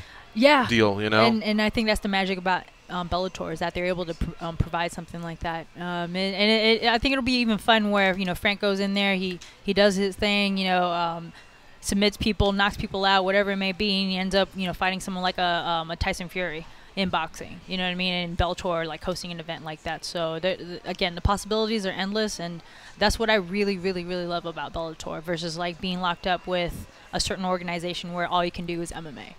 You know. All right. Well, hopefully it works out, and thanks again for stopping by. Thank you. All right, folks. That's Anna Julaton. You can follow her on Twitter at Anna Julaton. Also, Angelo Reyes can be followed at Reyes Striking. All right, we're going to go from one superstar to the next. This is former UFC bantamweight champion TJ Dillashaw, who joins us now on the hotline. What's up, TJ? How you doing? I'm doing good. How are you guys? Good, my man. First of all, congratulations. We saw that post. You're going to be a dad, and I guess you got a baby boy on the way. Yes, sir. Yeah. Very exciting stuff. So, yeah, it puts everything in perspective, and got to grow up quick, even though I'm already 31 years old. No, man, that's really, really cool to see. You know, a lot of you guys, I mean, it can go in both ways. Some people say it's going to make you even stronger and more motivated, you know, because now you're fighting for him. And then others will say, well, it's a distraction. We've heard both sides, and both sides have yielded results, and both sides, you know, have also, I guess, gone the other way too. But regardless, I thought that was huge news, and I wanted to touch on that first. I appreciate it. I mean, I'm super excited. It definitely won't be a distraction in my eyes. I'm going to be more excited than anything. Even Cody Garbrandt liked that post. So I don't know if, at least even though you guys, you know, have beef so much over the past year and the coaching stint and everything, that's actually what brought my attention. Somehow I get these Twitter notifications where different people are doing different things, and it just said Cody liked TJ's tweet, and I go, okay, what's all this about? And then when I go in there, I go, oh, okay, he happened to like him, you know, and put it all to the side, and you know, I guess for a moment in time, you guys can be cool. Yeah, man, I didn't even know that, but you know, when it comes to that, you know, when you get big accomplishments in life, you gotta appreciate them, you know. Even though me and Cody have had some dislikes, you know, I congratulated him on getting engaged and getting married, and you know, you can't hate on someone for the success they bring into their life, but we might disagree on some things, you know. Yeah. TJ, he also stated that he's basically a go for UFC 217 in New York. On your end, are you a go? I think you're the one that's been waiting for him, but is everything basically have you gotten a bout agreement, and how much of a go is this? No bout agreement, but from what I've heard, that's what's going to be going down. You know, November 4th, hopefully. So fingers crossed that's what happens, because I'm ready tomorrow, man. I've been staying in the gym. That's what I love to do. I mean, I feel lazy when I'm not in the gym. So yeah, man, I'm ready to go 217, and also excited about that card. Just the fact to be able to fight in Madison Square Garden seems like a huge event. You know, I mean, I know this will be their second one, but it's just to be able to fight in an arena like that's something I've always wanted to do ever since I watched the big card out there last year. In the end, this is the fight you wanted. So I know at one point there was a tease for maybe you versus DJ, but that would be, you know, that would still be another month away. And 35 is the title you really wanted. So did this just work out better? Yeah. Yeah, I mean, this is the fight I ultimately wanted. You know, that was kind of like going for a consolation prize. You know, if I couldn't get my belt at 35, I won a belt, and I felt like it was a big hyped-up fight I could have pushed with Demetrius, and unfortunately, he did not want that. You know, unfortunately, he's too cerebral of a fighter. He knows that that's not a good fight for him, and wouldn't accept it. You know, he's real worried about this record he needs to break, and go ahead and let him do that, I guess.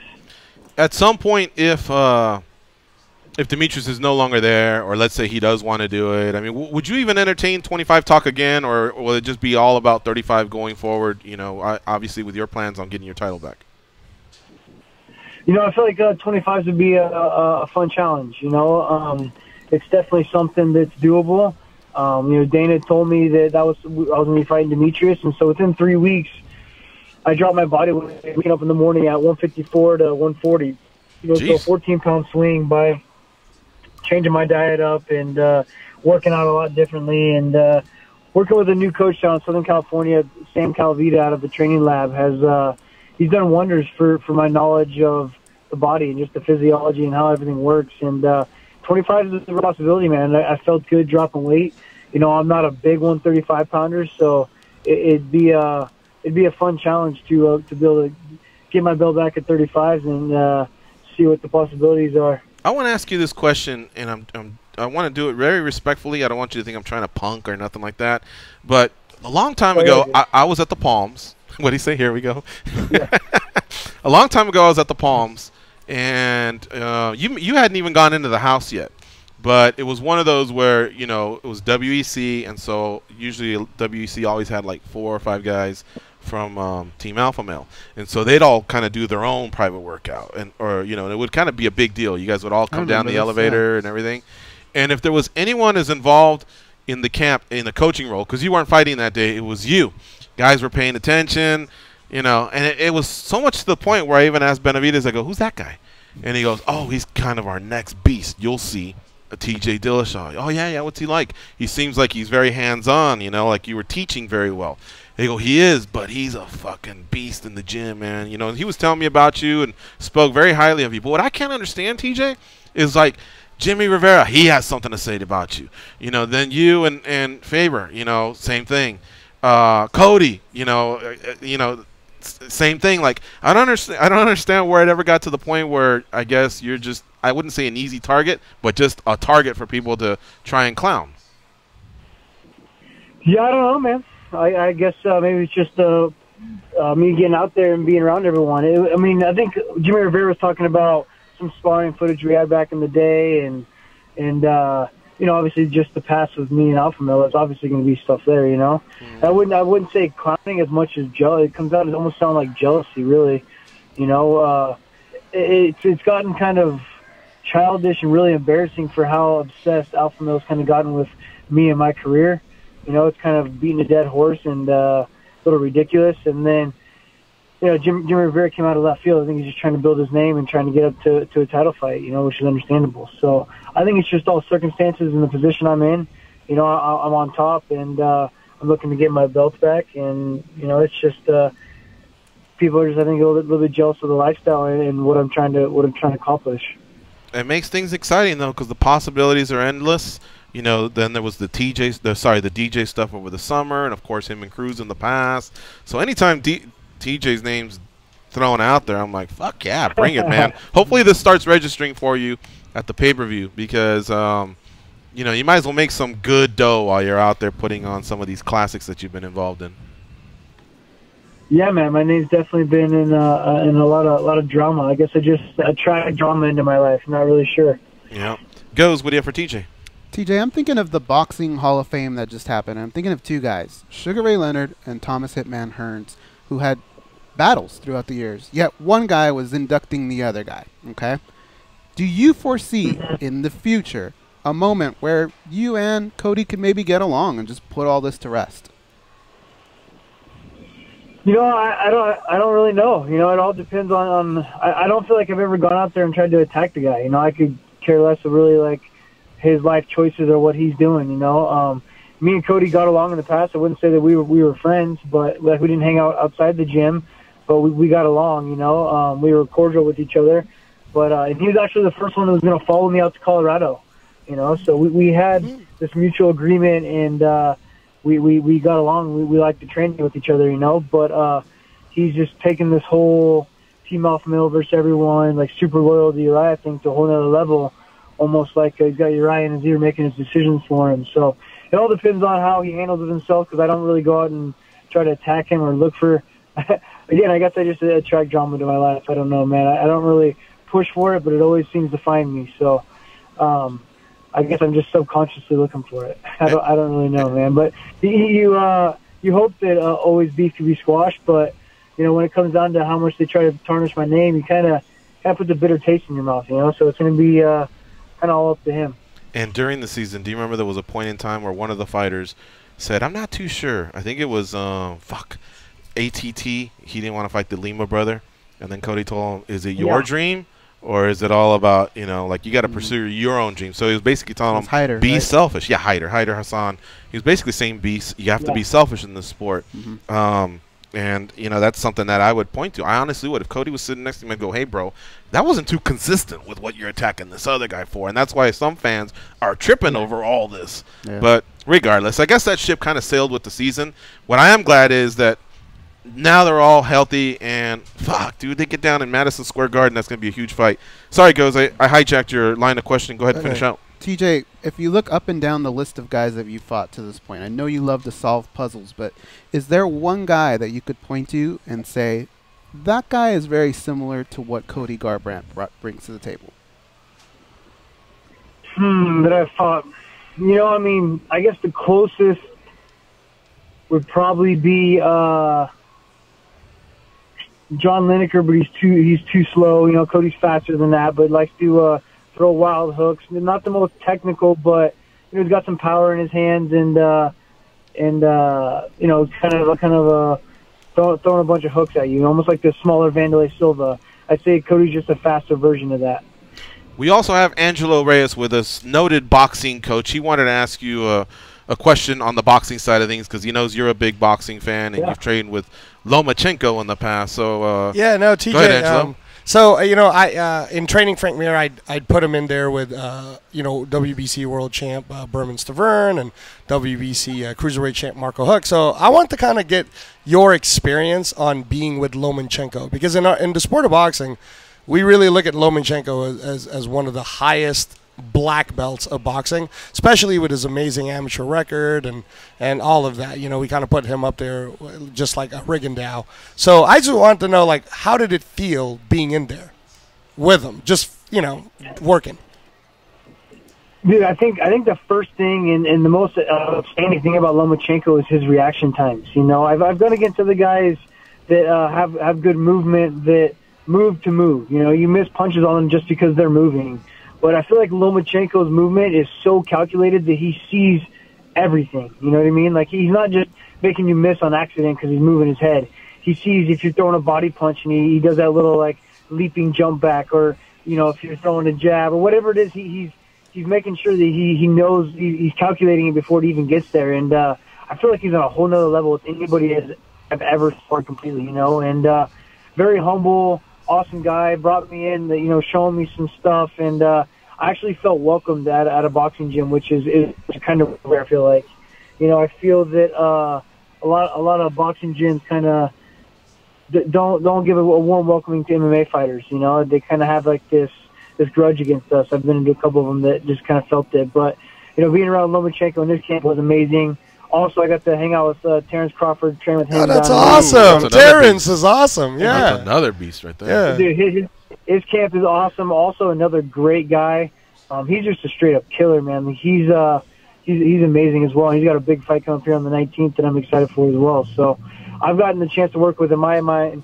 Two of the top best pound-for-pound fighters in the world, and learned a lot from him. It's been a great experience. No, and I just want to add on that, TJ, that again, I understand what you're saying, because that's one of the first things when I went into the MMA world from the boxing world, where I try to explain to people, look, you know, both sides are cool. It's just there needs to be a kind of a bridge. And I'm sure that the reason why the Lomachenko group or the Terrence Crawford group opened you with welcome arms is you're such a humble guy. You're a pretty cool dude. You're not the type to put out like a picture of you putting your hand behind your back on Terrence Crawford. And there's just this, you know, boxing is very much like golf. There's like a code with everyone where, you know, you don't talk about this, you don't talk about that. We just keep it with each other. And I'm really glad you did that, TJ, because now that you're kind of welcomed in, you're going to find it's going to be much easier for you to get that work. And you remember Paulie was saying how Conor will never get that now because he did what he did. Right. You know, TJ, he got to work with Lomachenko. He got to work with Terrence Crawford. And everybody's kind of, you know, I mean, you know this, TJ. Like you said, they're very welcoming, very open to you. you know, never forget that they're also keeping their eyes on you. Like, okay, let's see if he's going to turn on us at some point. And if you never do, you're just one of the gang. You know, like Frank right now, I can get him any type of sparring I want with any of the top level people because they know he's such a cool person. And I kind of compare you to that side. You're like that guy. So that's awesome, man. Thanks for sharing that experience because that's amazing. That's really great. Of course, man. I appreciate it because, I mean, when I go and talk about it, it's always about, you know, what they've done great because I'm trying to learn, you know. I mean, I'm trying to soak up as much information. I feel like that's why I travel so much and I learn from so many coaches as well as other athletes is, you know, even if you're not Lomachenko, even if you're just someone that no one knows about, but you're, you know, a good boxing coach or a good boxer, like, I'm going to open my ears and listen to what you got to say, you know. I mean, yeah, sure, every now and then when I'm getting ready for a fight, I'll go a little rougher than I need to, but, you know, I'm coming in and I'm working with new guys and whatnot, like, I got no ego, man. Like, I gotta learn, and getting beat up is part of this game. That's the only way you're going to grow, and accepting it's part of it, you know? TJ's awesome. He is, man. TJ, I got to ask you two quick questions just because it is the news. Who do you hope wins between McGregor and Mayweather, and how do you think it ends? You know, man, I gotta root for McGregor. You know, we gotta stick with our MMA just for the fact of, like, he'd be one of the greatest sports figures of all time if that happens, which is insane. You know, I've always doubted the guy and disliked a lot of the way he's acted, but you know, he stepped up to all the challenges, been amazing, and done great for himself. And it would just be an epic freaking thing if he was able to do it. You know, like, he'd be something to remember of all times. And so it'd be cool to be able to witness history. You're rooting for him, but who do you think wins, and how does it get done? I think Mayweather wins. I think Mayweather wins with how smart of a boxer he is. You know, he's not going to be there to get hit. I think his cardio is too good. You know, we've seen McGregor kind of gas out with. I know it's MMA, it's different. You're throwing everything and have to be aware of everything. But I don't think he's going to have the cardio that Mayweather's used to, and just be too hard to hit and be too smart for him, and eventually put it on him, and could even actually finish him because of how tired McGregor's going to get, in my opinion. Finally, some decent analysis. Isn't that right? See, this is what I'm saying. Is TJ, the boxing community loves you, brother. He kept that's it 100. awesome. That's awesome. Thanks, TJ, for the time. We appreciate it, my man. See, of course. You guys have a good day. All right, you too, brother. See, George goes, it's okay to root for Conor. I mean, we're not saying it's not okay. I'm rooting for Conor, but I know just keep it real, man. Just keep it real. It's as simple as that. Maybe Conor could. I'm an MMA guy, and he's an MMA guy, and I love the way he brought himself up through the sport. All right, we're going to take a break. When we come back, we'll be talking to the 2016 Ring Card Girl of the Year, Jhenny Andrade. She is here in studio with us.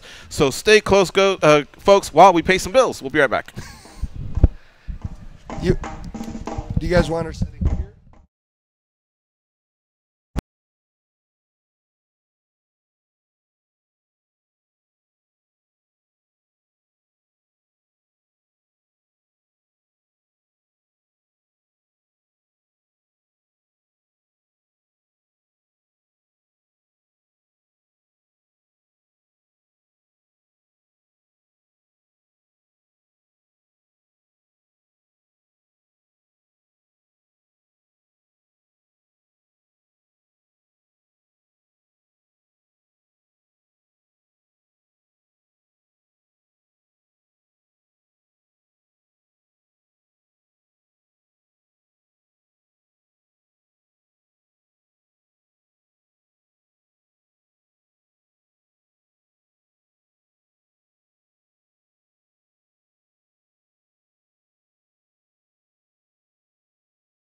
to link into the MMA Junkie Radio Network. Hit us up on Twitter.com @MMAJunkieRadio. This is MMA Junkie Radio.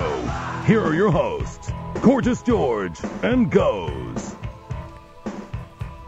All right, we're back, and we're coming down the home stretch of another fine edition of MMA Junkie Radio. We did have a George Masvidal interview that I think we're going to push till tomorrow, right, Goes? Yeah, maybe we can figure it out with some OT or not, but you guys are going to like it. He's basically confirming an upcoming title, or excuse me, contender fight versus Stephen Thompson. Ooh. Angelo Reyes has been great in studio with us. Paulie Malignaggi. It's really been a fun show. Former boxing champ. Anna Julaton, former UFC bantamweight champion TJ Dillashaw. And we're ending the show with the great Jhenny Andrade, the 2016 Ring Card Girl of the Year at the World MMA Awards. Hello, Jhenny. Good to have you back here. Hello. It's a pleasure to be here again. Thank you. The pleasure's ours. For the invited. And I'm so happy to be here. We're happy too. Yeah. And it's great because I always promote people's Twitter when they come on so that they can follow. And Jhenny's is @Jhenny UFC, JHENNY UFC. And the first thing you see is one of the best moments in her career as an MMA personality. She won, like I mentioned earlier, the 2016 Ring Card Girl of the Year award, and she looks fabulous in her dress there. Tell us about that moment. We haven't talked to you since that moment. The best moment of my life, it was a dream when I won the awards. When I remember, I cry in my house. Oh, yeah? Yes. In Brazil? Yes, okay. in Brazil. But not right now at that moment you didn't cry. At the moment, I don't know, because I need speaking English to a lot of people. Oh my God, thank you for my fans, my family, all the guys to voted for me. And so it's and good God. that you come on Junkie Radio to practice for these situations like that. Yes, yes. And I came from a simple family, and I never been stay here now with awards. Here's another good reason to follow Jhenny on Twitter. If you just do a little bit of scrolling, you can see what she's been up to. She's been in Vegas for a couple of days. You've been visiting the pool a lot. I see a lot of different bikinis. You like bikinis? I love bikinis. I have a lot of bikinis. I mean, all you have to do is scroll. It's so hot. It is very hot, yeah. Very hot. Yeah.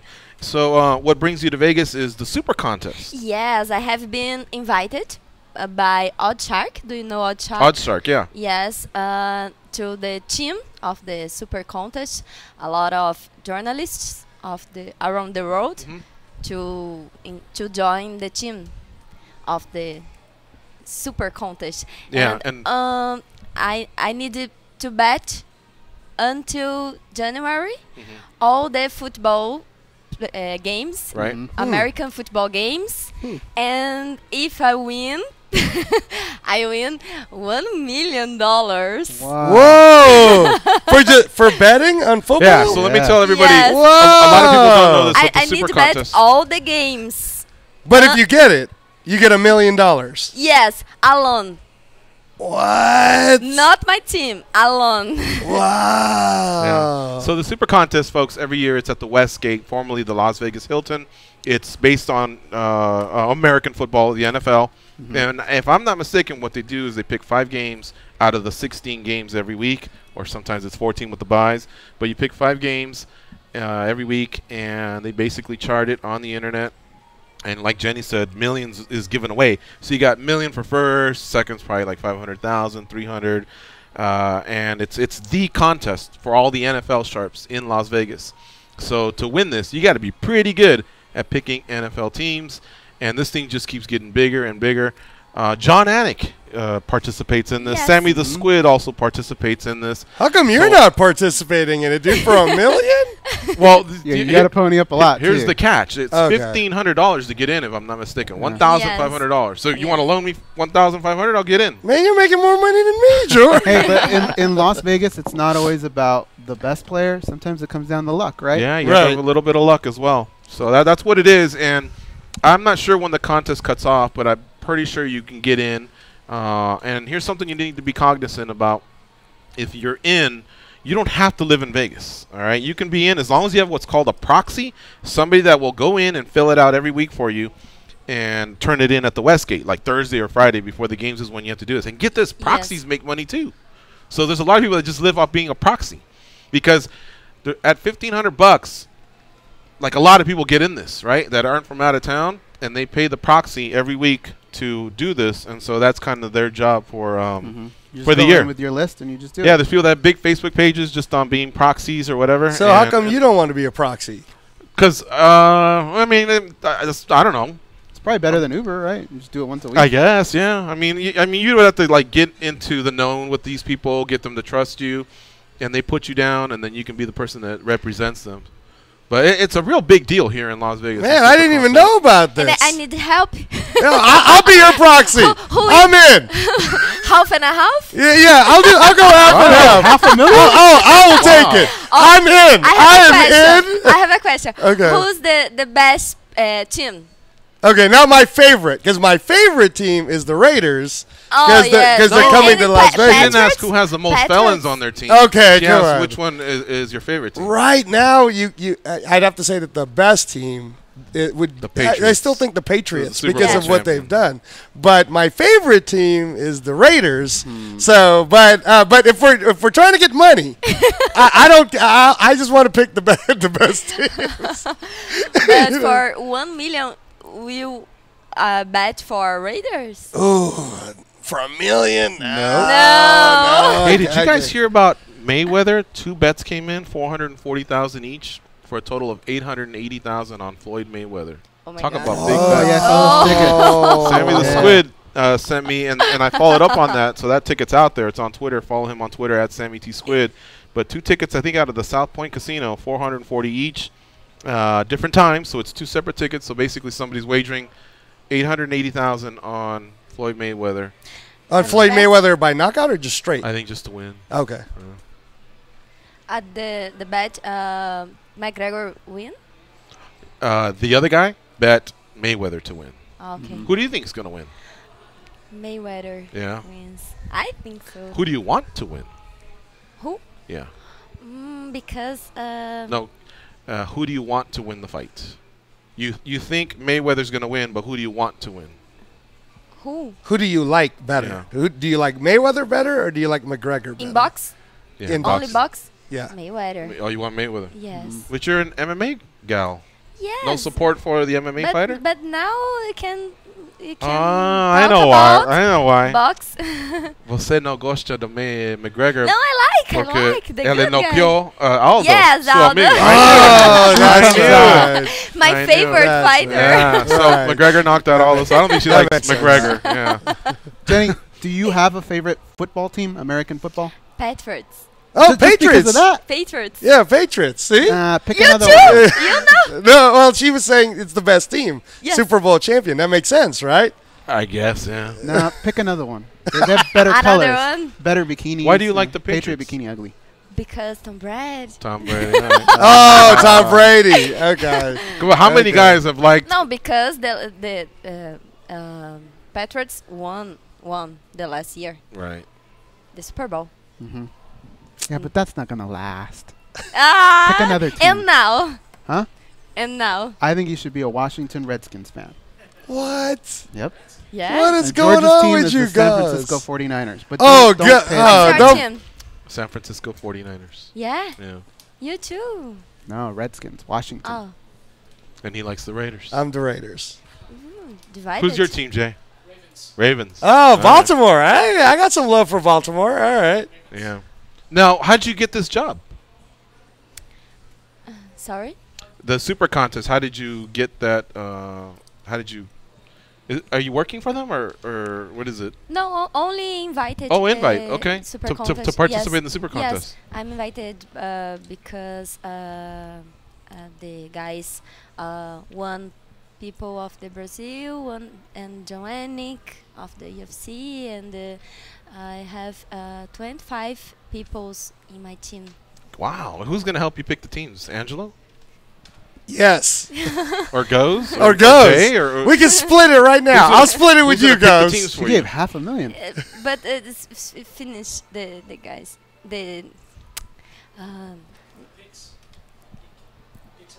Yes. Oh, you already did all your picks? No, you have to do it every week. Every week, but the... Oh, I don't know. Fala em português. A inscrição, a entrada, está fechada? Yes, so A she's escolha. saying the sign-ups has ended. Okay. But I think, well, I'll have to look into it, but I think it goes all the way until... in my team, I don't know in the super contest. Right. Okay. I'll tell you what. I'll check it here during the break. You're listening to MMA Junkie Radio on Sirius XM Rush 93.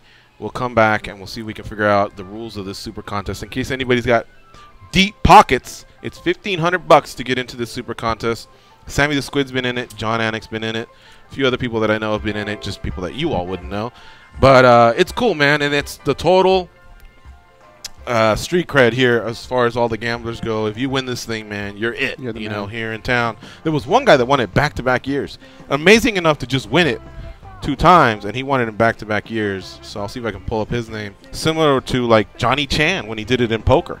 Yeah, that was that's amazing right for World Series of Poker. Yeah. All right, folks. That's Angelo Reyes. This is Jhenny Andrade. We're going to take a quick break. You're listening to MMA Junkie Radio on Sirius XM Rush 93. Stay close.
Do what they say, and your life will be a lot better. Here are Gorgeous and Goes.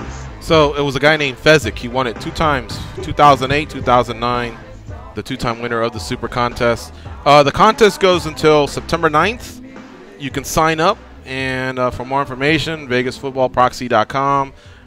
There's info there on how to be a proxy. There's info there on the entry fee. It's $1,500 or $5,000 for the gold entry. You do have to designate somebody to be your proxy if you're an out-of-state competitor. The sign-ups have begun on July 1st. They end on September 9th at 11 a.m. Now, her team, which is the Odd Sharks, right? Did I say that right? They have their own team, and so that's what she was talking about. They have their team. It's established. All right. Again, follow Jhenny on Twitter, or even better, Instagram, This one's different. It's Jhenny Andrade UFC, and again, she loved bikini. Yes, There's I love bikini. What, I'm a Brazilian girl. Yeah. Do you have names for your bikini? Oh, do you know crochet? Crochet. Crochet. That one's crochet. What else you got, Goes? That is not crochet. No. This is like a tiger. Tiger. Wow. What's that one?